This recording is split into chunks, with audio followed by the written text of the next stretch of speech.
Your book. Okay, now. Okay.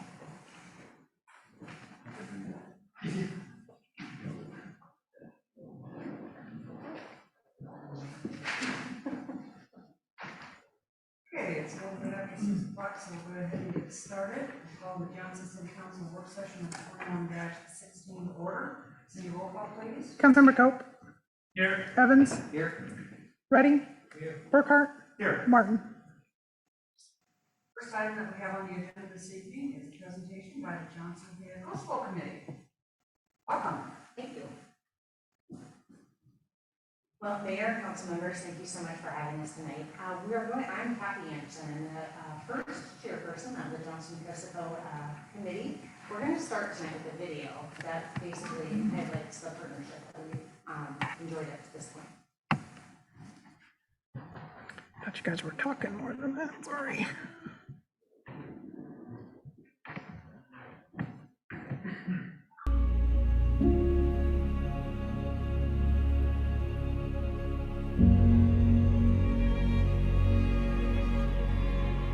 When I became the Adjutant General in 2009, Iowa did not have a state partnership program, and it was a priority for me. So I put a packet in when Kosovo came available and competed against 18 states to become a partner to Kosovo, and we were notified we were selected as a state partner. General Orr, back probably 3 or 4 years after Kosovo won its independence, which was in 2008, the Iowa National Guard entered into a sister military relationship with the Kosovo security forces. And General Orr decided at that time that he wanted to extend it beyond just a military relationship and make it a whole of Kosovo, whole of Iowa approach. So for us, it is a very important office because of several reasons, but the key one is the cooperation of the Iowa National Guard with our military force. When this started, we didn't have a proper army. Right now, we are thinking to have our soldiers co-deployed with Iowa National Guard in some missions outside of our country. This will be historic. That this was a partnership that wasn't just in the civilian sector. Oh, sorry. But this was also a way for us to be good stewards of our National Guard as well. And it's incredibly unique, right? It's the only one in the country as far as the National Guard partnerships being partnered with a civilian entity. And so we didn't have a template. We didn't have anyone sort of telling us, necessarily how to do this, but it's worked out incredibly well. And so I think the key to the sustainability has really been that people made it their own and they've kept it.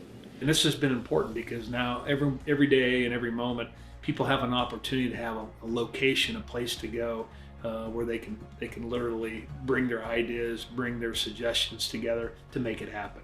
This relationship really started because of the Iowa National Guard's involvement with Kosovo, and the consulate really has become in many ways the focal point of that relationship now, and it's kind of that enduring, persistent presence of that ongoing relationship. Kosovo is invested in Iowa. The only consulate that we have in the state of Iowa is Kosovo. So there's obviously a commitment to build this partnership, to collaborate, to move forward. And so I think that we have an opportunity and a bit of an obligation to really focus our energy, our time, our resources on Kosovo. This opportunity has developed kind of a network of sorts between the cities and between even police departments here, Kosovo, Fort Dodge, Norwalk, all those different places. And so that's something very unique that I don't think you really find anywhere else. And not only just governments sharing information, sharing experiences, but it's also expanded to charitable organizations, private businesses, which I think can only add to that global atmosphere. All this is entailed in this grand scheme of us sharing who we are as a people with Americans, and hoping that they continue to do the same. Because I can speak for my country that we deem the United States as our greatest ally, now and forever. And getting to share and getting to know our greatest allies is a blessing on its own. Any international relationships are important, and Kosovo's an agricultural community. Iowa's an agricultural community. We have lots of things that we can share with each other. One of the great things about the United States is that we can share that aspect of our freedom with other people, and and help them build their country up so that they share those same qualities and freedoms with us, and not lose their self-identity either. We're not over there to change who they are, but to try to embrace this idea of give them the sense of freedom, and what does that actually mean, and pursuing that. That's what makes, I think, this relationship that we have, I'm going to say, as the state of Iowa, the most important thing. We're making an impact on a country that, unfortunately, majority of Iowans don't even know we're doing. Every group that we've ever taken over on to visit for the first time, they fall in love with the country. And you say, well, why Kosovo? And it's really the people. We may be oceans apart, but yet we're very close in many ways. But it's just like visiting another state or another community in Iowa. They're just real people wanting to do good things. The people over there were so inviting and so welcoming. It was really, truly amazing. And they just want to invite you into their house, and they really do truly love people from not only the United States, but they love people from Iowa. I would imagine that if you were in Kosovo just as a family, on a family vacation type of thing, and they found out that you were from America, that you would get the same treatment. Iowans are known to be Iowa nice. Well, I'd say they're kind of Kosovo nice as well. You'd never find a closed door or an unfriendly face when you're visiting in Kosovo, and I think Kosovars see that when they come to Iowa. Just the relationships that I have with these people in Kosovo, it's amazing. Gives you perspective, makes you realize how great America really is, and it's very humbling, and I'm very grateful to have these very kind, generous, hospitable, humble friends. Having the Sister City Partnership is a builder of bridges. It builds a mutual understanding, it builds a mutual respect.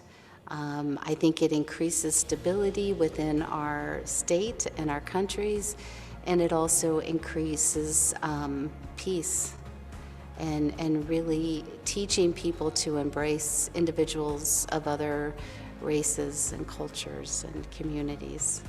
This is the only foreign consulate diplomatic office that the state of Iowa has, so that is a big deal. And we want to make sure that people know that they can utilize it, that we're a resource. We want to educate people on not just Kosovo, but this idea of having a diplomatic office here in Iowa, and to ensure that people understand the role the state of Iowa plays in international affairs. And wouldn't it be great if we had a whole row of these at some point? And so I think when you begin to look at where we go as a nation, and more important as a state, and we look at these opportunities, I think the door is open. It's really unlimited where we want to go. And I've been asked by many countries, hey, what's this model? Why Iowa?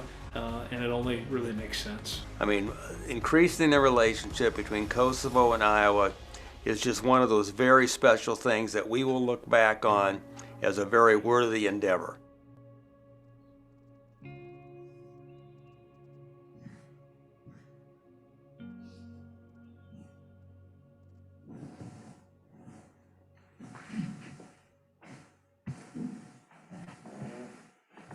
Well, thank you for taking the time today to learn more about this issue, and it's definitely one that we're all very passionate about.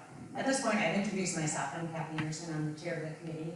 But I would also really love briefly if the rest of the committee members and those passionate about Kosovo as well can stand up.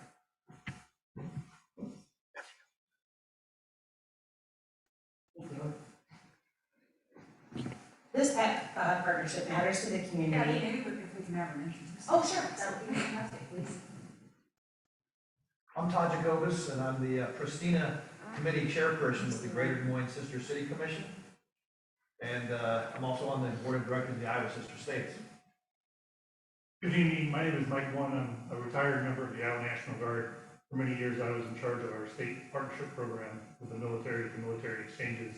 I did that from 2012 until 2018. And I've stayed involved with the Kosovo partnership in a variety of ways. And one of the best has been really to be part of the Sister City Committee. With this being the first sister city that was established as part of our partnership, this one I think is very special, and I'm glad to be a part of it. Yeah, hello to everyone. My name is Safran Duraklu. I'm from the Kosovo Consulate. I'm Chief of Mission. So we are in Iowa, Des Moines since 2016 with Consulate. This is our first office in the United States of America. Our main mission is in Washington, D.C. And the second one is in New York, and the third one is in Iowa. So we are really proud of this partnership, and we are really thankful to the city of Johnston, what we did until now, and for the support. My name is Kim Hyman, and I'm the former executive director of Iowa Sister States. Now I work for the Kosovo Consulate. And this is my daughter, Hope. She's an honorary Iowa. She gets Welcome, Hope. Yeah. And Chief, why don't you explain what your background with Kosovo is? So, Jim Clark, Johnston Ranch Fire Chief. I was fortunate enough in 2013, 2014 to be able to go over on behalf of the Iowa National Guard with a couple of different groups to do some exploration of the different ministries and write some recommendations on some ways that they may be able to improve delivery of some of their services. And then also to evaluate their Kosovo security force in relation to their urban search and rescue capabilities. At the time, they were trying to expand and be able to go out and help other countries that were impacted by disasters. So we made some recommendations to them as well. Sorry, Jackie, for that interruption. No. Might be helpful for the council to know. I was actually looking to do that, but I wanted to be really respectful of my time limit, so. So as you saw in the video, these efforts started in 2011, 10 years ago now, when the Iowa National Guard entered the state partnership program with the Republic of Kosovo. And as General Orr often says, most of us repeat this often, just the whole of Iowa and the whole of Kosovo relationship, it really goes far beyond the National Guard. Certainly at this point, for sure. Within 2 years after that, as the video stated, we entered that state partnership program. The cities of Johnston and Paya Kosovo signed the proclamation creating the partnership agreement.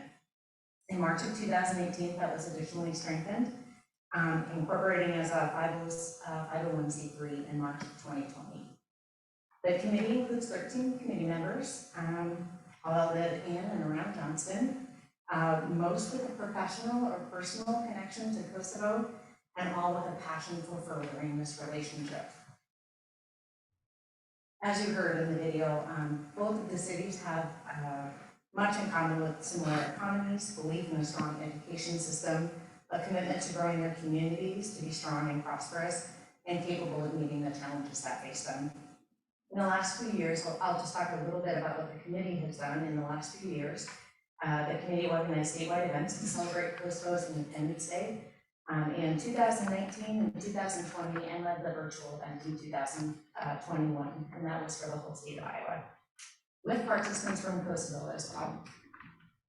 The committee also organized the 2021 Women of Excellence Conference, which featured the former president, Tefete Beyaga, and that event, I was already very proud of this partnership, and I'll tell you a little bit more about that in a little bit. But that event, with so many people from around the globe being hosted right here in Johnston, Iowa, was something that I think, if we had the video of it, we would all be profoundly proud of that effort and how it's advanced both women's leadership around the globe and also the pride that Iowans have of this partnership with Kosovo. The committee also participated in collecting sports equipment to be placed in a shipping container and sent to Kosovo. We just sent not five large containers, one container to Kosovo, which many Johnston residents participated in that.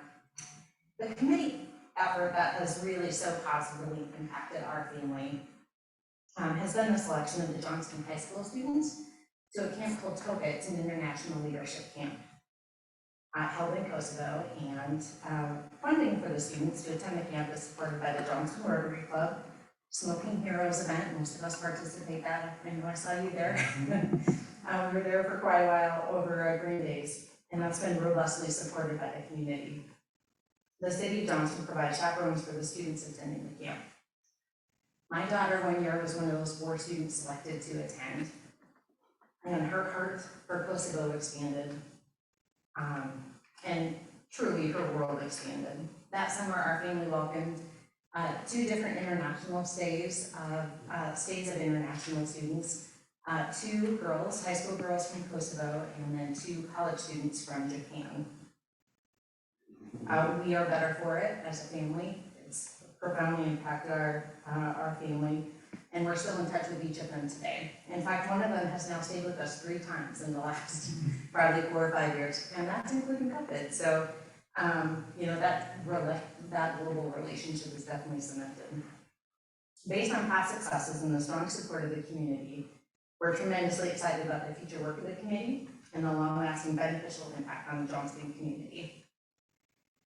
In the time I have remaining, I would be tremendously remiss if I didn't thank the tremendous group of servant leaders that we have at the city of Johnston. You all get to work with them on a regular basis, but Jim, Cindy, Jim Sanders, Cindy Reams, Jim Clark, Tyler Compton, Zach Brandon, Janet Willoughby, so many others. They have all been tremendously helpful for us, staff of volunteers, as we move this initiative forward.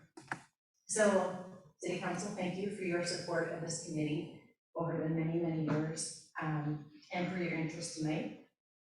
And I'll just issue one final plug before I introduce our next speaker. We are currently entertaining new members for the committee. So if any of you have interest and are interested in developing and being part of this ongoing global relationship, we certainly invite you to join us, and we can contact either Jim or myself if you'd like to do that. At this point, it is my great pleasure to introduce you to our Tom Durku. He's our Chief of Mission here in Iowa with the Kosovo Consulate, and it's been an absolute pleasure to be able to work with him in this environment.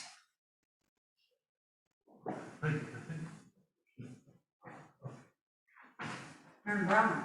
Oh, you're wrong. You're wrong. Yeah, thank you. And it's really my honor to be tonight with you. Let me present my wife Damira and my daughter Erika. Today they are with me. We'll be during this month in the States. We are really enjoying our time. Did you take them out to the fair? 2 years Did you ago. tell them we have a state we'll fair? go, I have tickets. we will be there, but we saw a lot of other beautiful things. So there is the finals. Yeah, once again, Mayor, thank you for doing everything for Kosovo and for hosting us in several locations. So Johnston is that's Iowa brand in the Republic of Kosovo. A lot of our soldiers have visited your city because of the training at the camp, and this is really crucial, not just for the building of our army, but even for the building of our nation.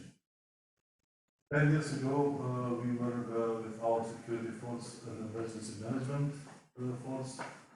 This year, we managed to deploy with our National Guard in foreign missions abroad. And this is for our nation very important milestone, because the partnership has gone to a step where we can go hand in hand and contribute to the peace and security on global level. Today, our government has decided to welcome some of the people in risk in Afghanistan. as temporary refugees in the Republic of Kosovo based on the request of the United States of America. This is another step where we show our readiness to contribute not just to the peace, but even to the protection of human rights of people in need. 20 years ago, we were refugees, and we know how it is to be a person in a foreign country. And then it was the United States who taught us to have the freedom and now to build a proper nation and proper state. So city of Johnston, it is very important for the partnership. It is the pioneer of the sister city partnership. And then a lot of other cities follow the same model.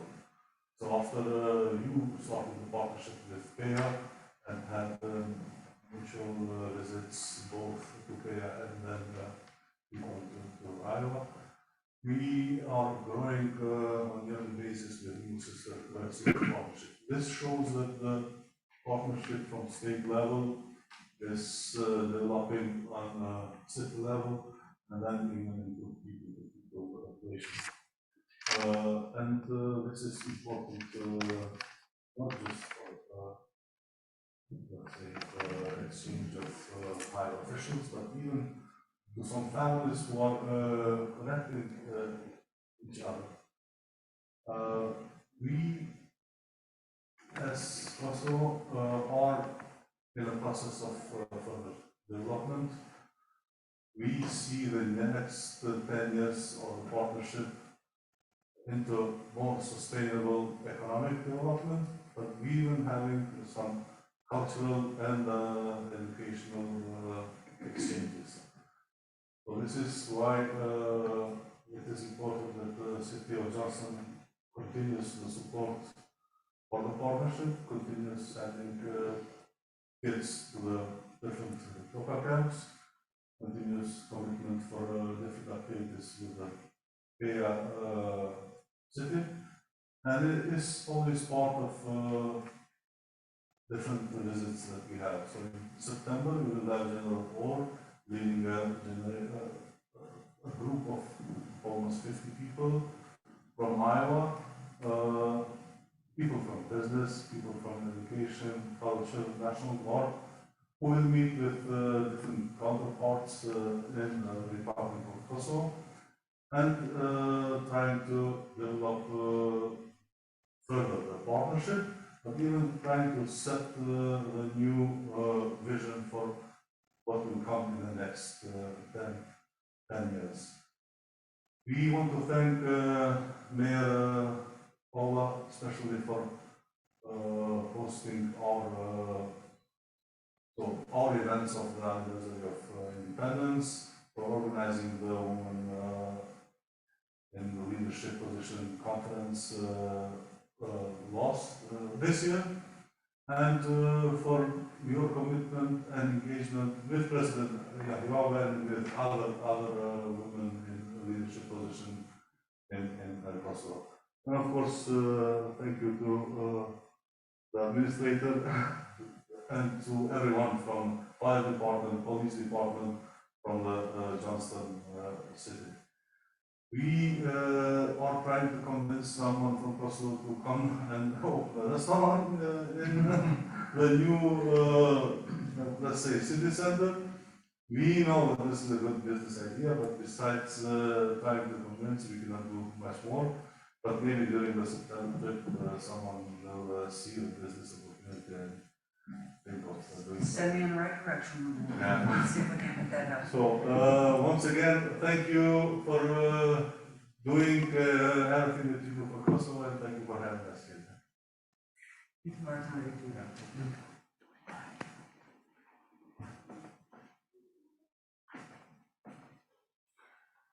No one will be shocked that I have one more thing to add. So I just wanted to make mention, thanks to the police department as well, because they've actually been the ones to send the chaperone. So big thanks to Chief Daniel back there for supporting that. And they've also hosted some groups over the years, so we're hoping to even expand that in the future. So So also, just a big thanks to them.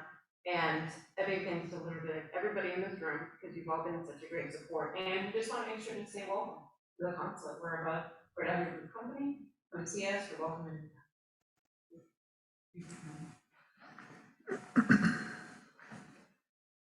Thank you, Tim and Arton, very much. I was just gonna add one more thing. When you have a 15-year-old going to Europe, it's really, really helpful to know she's going with Zach Brandon. So with that, it's possible that, this may be new information to you, or it's something that you may be familiar with, but at that point, if there's time, we'll answer a few questions if you have them. Any questions for Kathy or any of the other presenters? I think what you're doing is very wonderful, trying to get two different cities from two different continents, come to each other. That's very wonderful. Very detailed. Well, let me just reinforce, I think, how important this is. You can see from the people that we have in the room here, including Arton, just how passionate they are about the relationships that we have, not only with the military, country, with the cities, but just even further than that, schools and businesses and other entities. It's a wonderful opportunity for all of us, because I tell people all the time, this is a country where we can really have an impact. They can have an impact on us, we can have an impact on them. The country of Kosovo is very, very similar to the state of Iowa, just in terms of geography and economy and just the culture of the people. I mean, you heard it on the film. We think of ourselves as being Iowa nice. You go over there and you would think that you were in Iowa. I mean, the people of Kosovo are just Kosovo nice. They are just wonderful, warm, and welcoming people. And you look across the landscape, it looks like Iowa, rolling hills and cornfields, and oh yeah, they have some mountains up on the north side, but we don't have that. But it's other than that, it looks very, very similar and feels very similar to Iowa. I will say that it's very easy to get around Kosovo because 98% of the people there speak English very fluently. So once you get used to the monetary system, euros, you're in. You can go anywhere and and experience anything that you want to while you're there. But it's been an incredible experience. When we go over in September, it will be a new city government, new officials in place. We'll have to reintroduce ourselves all over again and develop those relationships. But they're ready for us to come over. Kim does a great job of making all those arrangements. We'll have that opportunity. Great opportunity to meet up with President Yayaga again, who was the first president once they declared their independence there. But it's just it's wonderful to be able to have this kind of relationship and have the opportunity to make the impact with the people, and vice versa. I mean, they're ready to come over and spend time with us. Many of their students have already done that. So an incredible experience. So we're even looking at maybe some new opportunities with the legal community over there. Mike had some great ideas about how we might be able to engage with them and just across the board. So if any of you have any ideas about what we can do, we're certainly open to that as well. So just appreciate y'all being here tonight. Anything else to add for the good of the order? Thank you very much Yes. for the time and the interest in the relationship. Yeah. Thank you. We wouldn't be here without the National Guard, approaching us to be that first city to develop those relationships. So we're happy to be number one. Thank you. Thank you.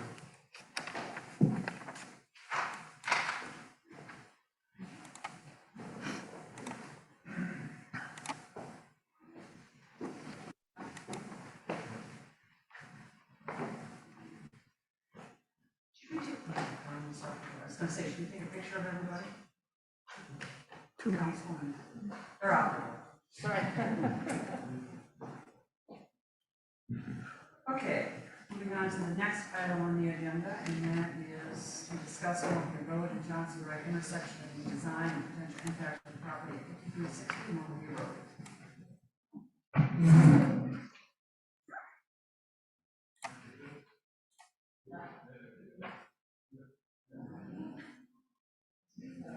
While we wait for the diagram to be brought up, we'll go ahead and get started. Good evening, Mayor and council members. Tonight's discussion looks at the access to 5360 Burl Hay Road, the quick loop site there north of Sonic, and the reconstruction of the Burl Hay Road and Johnston Drive intersection. Joining us for the discussion via Zoom tonight are the property owner representatives, Mike Raleigh and Zach Raleigh of Raleigh Wholesale, along with Patrick Peter with both companies, the engineer on the project. City staff and the engineer have met with the property owners and reviewed the design and the challenges of this complex project. The owners have shared their concerns with the project proposed changes, which are the proposed changes to their access to the property, and have asked us to share them with the full city council. We did that via an email on board docs. We did share that email. But just to summarize, some of the owner concerns are the need to maintain two accesses into the site, the south one being a joint access with Sonic and the north one being a full access, and the desire to maintain that north access as a full access point as it is today. And then if it is not maintained, what that does to the value of the property. So staff and the engineer believe that there's an alternative for access to the property to maintain the property's value. Patrick Peter with folk will have some of that discussion on the project design and those challenges with the access points and the safety needs for the median that does extend to the north. Tonight, staff is seeking input and support from City Council on the project design, and with that, I'll go ahead and turn it over to Patrick. Thanks, Matt. As Matt mentioned, as we've been going through the design on this project, we've been meeting with all the property owners and the quick loop folks. Over the last month, we were able to get in touch with and go ahead and have some detailed discussion, primarily centered around access points that Matt has alluded to. Cindy, if you can zoom in kind of on the, pull that down a little bit, zoom in a little more if you could. So, backing up, the very first thing that we did with this project was go ahead and complete a traffic study on the corridor, and that set the geometry at the intersection. As part of that traffic study, I'm just going to talk primarily in the southbound direction as you come into Johnston Drive. The traffic study identified we needed the 2 through lanes, and we needed about a 305 foot left turn lane that would go southbound on Mulberry Road, east on Johnston Drive. And Matt's pointing to it over there on the screen right now. You can see at the tip, or right there, that's where Cindy's pointing right now. That's how far we anticipate the queues from the traffic to back up to that point. So as we shared that with the Rowleys and as part of the quick loop site there, they raised concerns right now. You can zoom in just on the north side, Cindy, of the quick loop site. There is an existing side-by-side left turn lane on Merle Bay Road, and that provides a left turn lane into the very north entrance. This slides out a little bit thick. Provides a left turn lane into their north entrance. So as part of reconfiguring Merle Bay Road, we are shifting the northbound lanes over one lane to accommodate a right turn lane as we come from the south in the northbound direction onto Johnston Drive. By doing this, we need to eliminate that side-by-side left turn lane and extend the median north. And what that does is that does cut off access to the quick loop in the northbound direction, and they would be limited to either one or two right-in, right-outs onto their property. So, going through this, we tried to look for alternatives. And one alternative that we could look at, but we would not recommend, would be to shorten up the left turn lane onto Johnston Drive and take that from a 300-foot lane down to a minimum of 150 foot. In order to do this, the distance, the minimum distances we could physically get in there, that median nose extends north up onto the child serve parcel yet.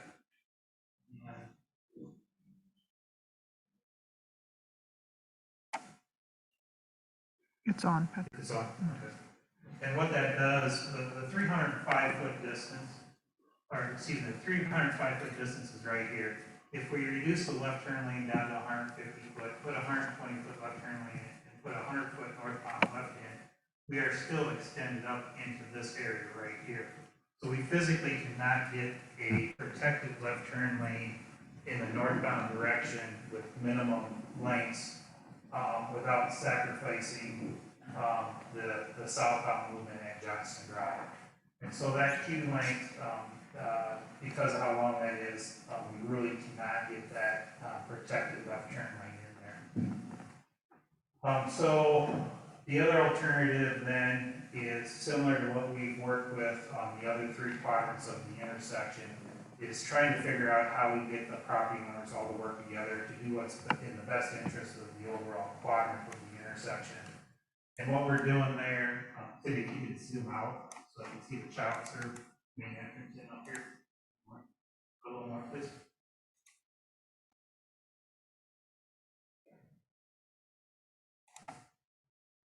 Okay, right there. So what we've worked out in the southeast quadrant is we are closing an access point right here and combining that with their neighbors to give them full access just on the south side of the median here.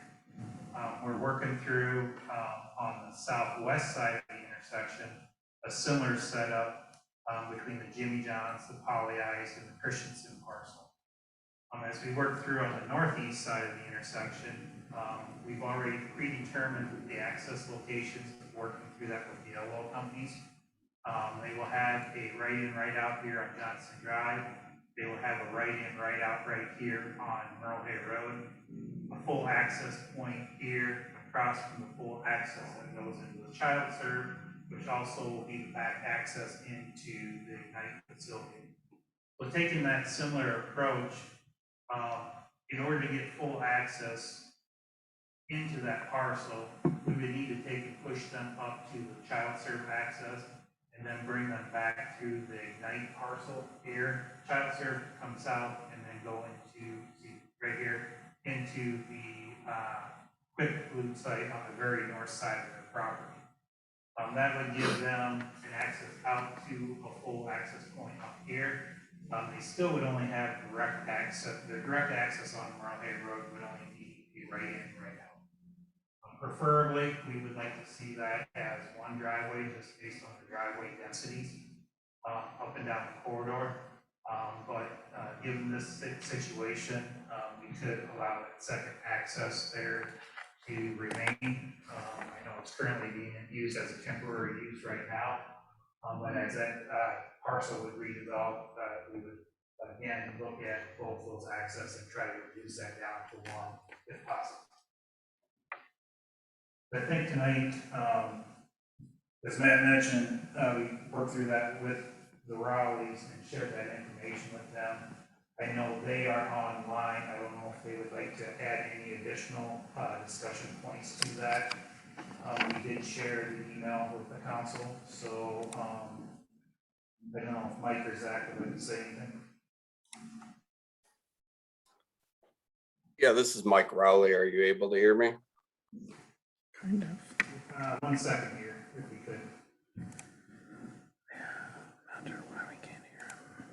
We only have it coming out on one computer right now. We're trying to get out. Everybody can hear. Can you try that again, Zach?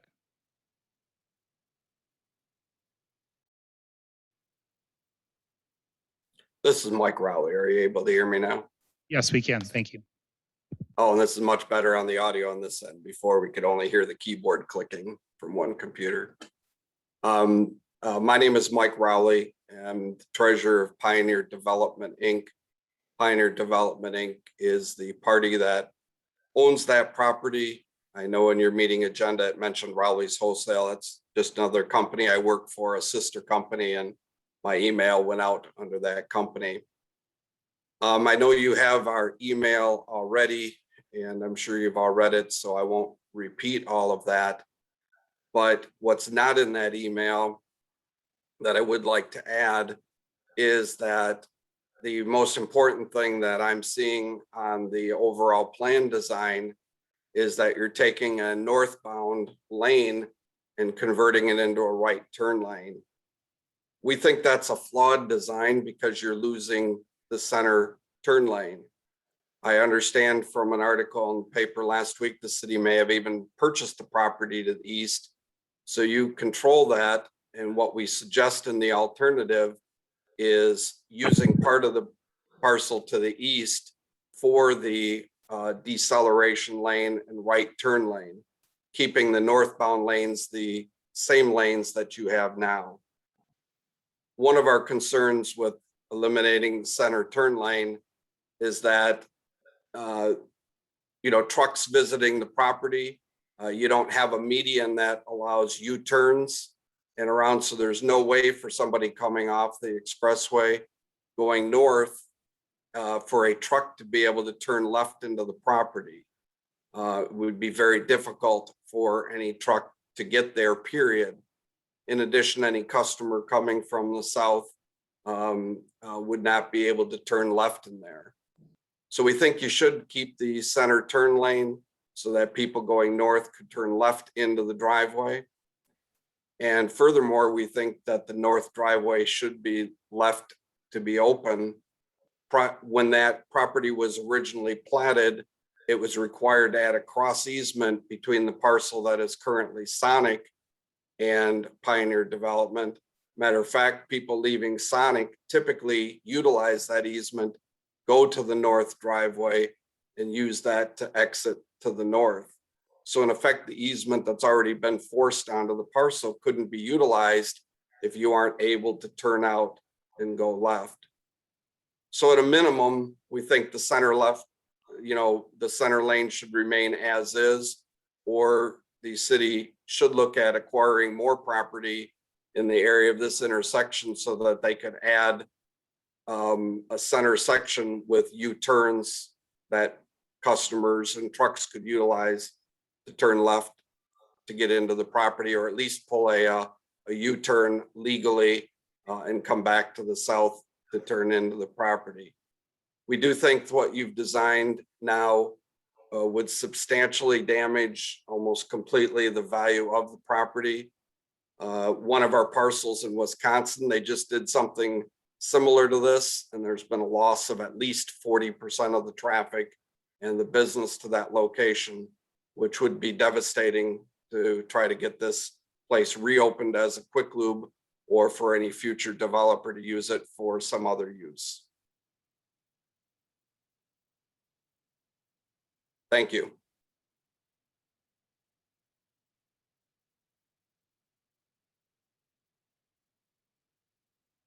So in response to one of Mike's questions, the parcel to the east actually sits further to the south of the intersection there. By acquiring that, or in the process of acquiring that, that does not help the situation to develop the right turn lane.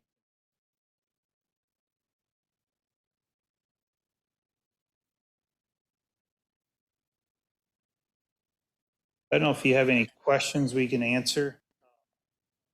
Their concerns. This is the last parcel that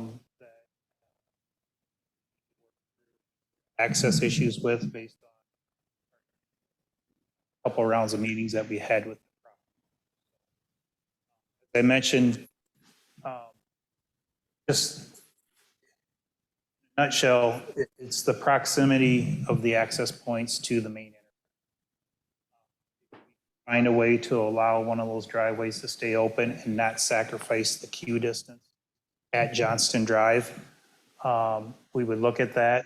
The best thing that we could come up with is up with an ingress egress in the main child serve entrance up there, and then bring them south and kind of come in to the west corner of the quick.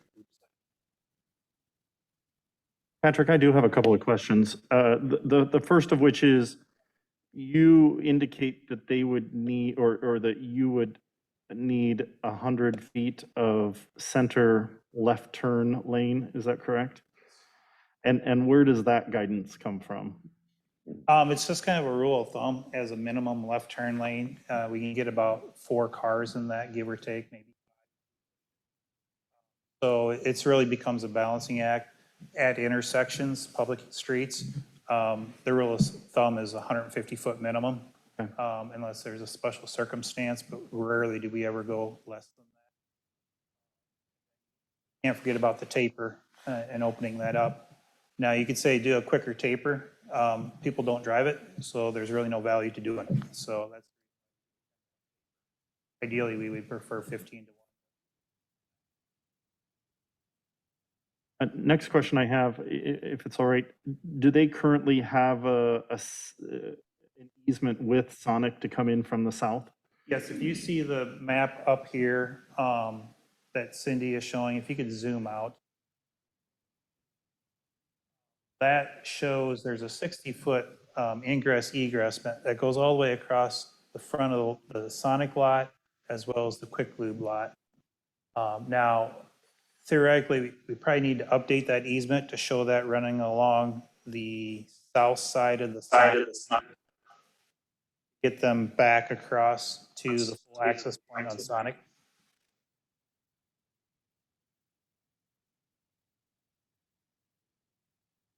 But if you look at this right here, the intent would be to go ahead and bring them in up here and then down here, and then Ignite has the ingress egress right here that comes in, and there's a parking lot that runs along this side of the building, and then there's a parking lot that runs along this side of the building. The intent would be to go ahead and hook them up. To leave a medium break in here, our number one concern from a traffic perspective is if this hooks up in the future, this could become a cut through out to Merle Hay Road. And so if you think about the traffic coming up from the interstate, instead of hitting the first 2 intersections, they could come up here and we could start developing some queues that would eventually back up into the through lane. That also holds true in the southbound direction. If we shorten it up based on what our models are saying, that we're going to start developing a queue in the inside, left turn queue in the inside left through lane. In the inside through lane, eventually go left down at Johnston Drive. That's the reason why we're kind of trying to come up with a different way to get the back access in, similar to what we've done in the rest of the corridor. Patrick, was there any discussion about trying to work with Child Serve to get a easement closer to Merle Hay, maybe the east side entrance of that parcel? Yeah, so we took that idea around a little bit internally. A couple things with that. We would need to look into the, and if you could just zoom out a little bit. Pop over to the other drawing, I guess. You could come into this access point up here and come straight down. We would have to look at the elevation differences there. Plus, there's a pretty expensive, I believe it's a CenturyLink or Lumen now, cabinet that sits there. So I don't know if they got anything going up and down the power lines potentially from fiber optics or anything. We need to do some more research on that. One thing as part of the project, there will be a trail that comes out to Merle Hay Road along the north side of that property. We are going to take and extend that trail down to cross them at the intersection down here at Sonic.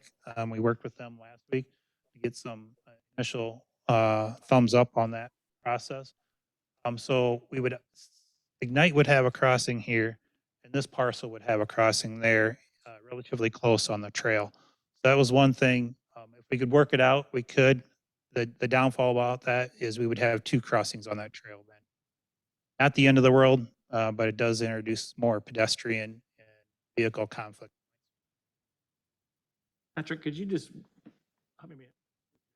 highlight car was going to take that egress route through child serve. So if you're in the quick loop site here, again, right in, right outs on both of these access points.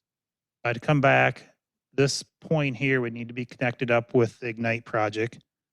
And it would need to come up here and then come out to the unsignalized location, full access location. Because I presume that first major pad of concrete is more of a parking lot that's closer to Merle Hay. You don't really want them driving through a parking lot, right? Here? Yeah. Correct. I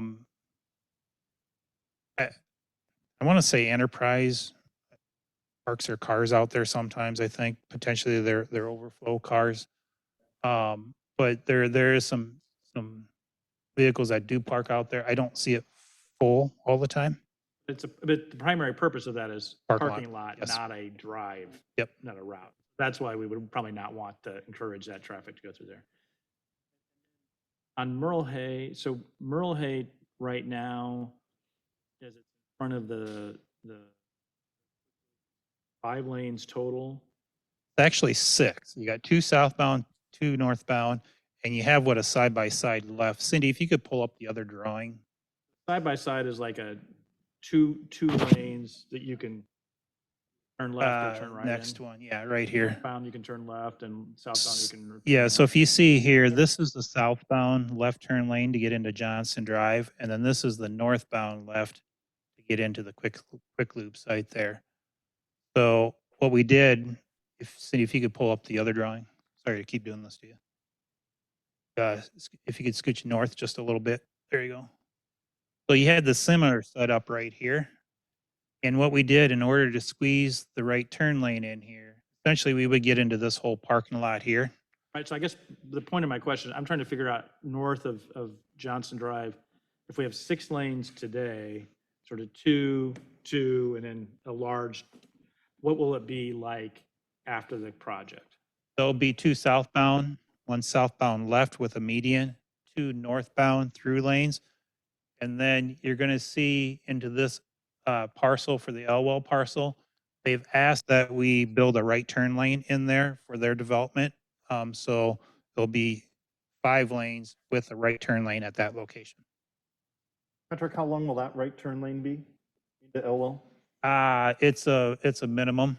I don't have that number off the top of my head. What we've done is there's a certain distance downstream of the main intersection where we want to start the right turn lane, and that's what we abided by, I believe. And then we maximize the queue length to get into there.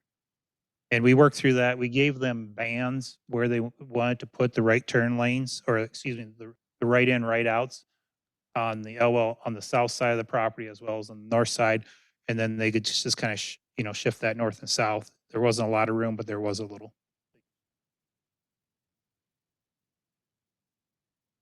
Patrick, was there a traffic count ever done with regard to corroborate the claim that there's a lot of cars using that easement to turn and go north on Merle Hay? We did not do any parking lot counts per se.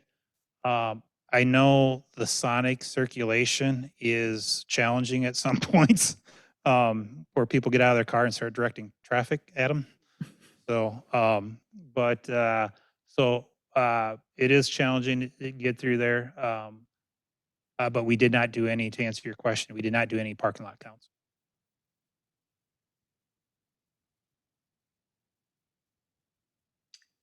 Does the council have any other questions?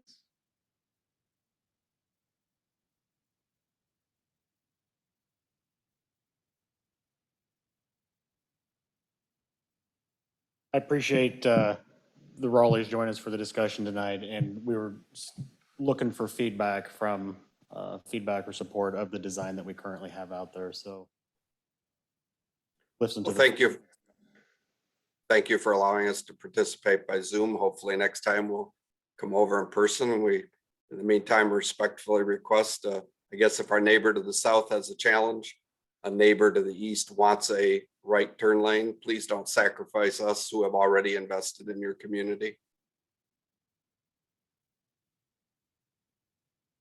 Appreciate all the discussion tonight, and we'll go back, take a look, and see if there's any other additional options to have. Thank you. You'll keep talking to the property owners about. Yeah, we'll keep them involved in the discussion and report back.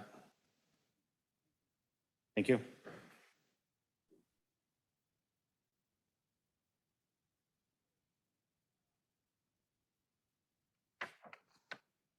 Other items on the agenda.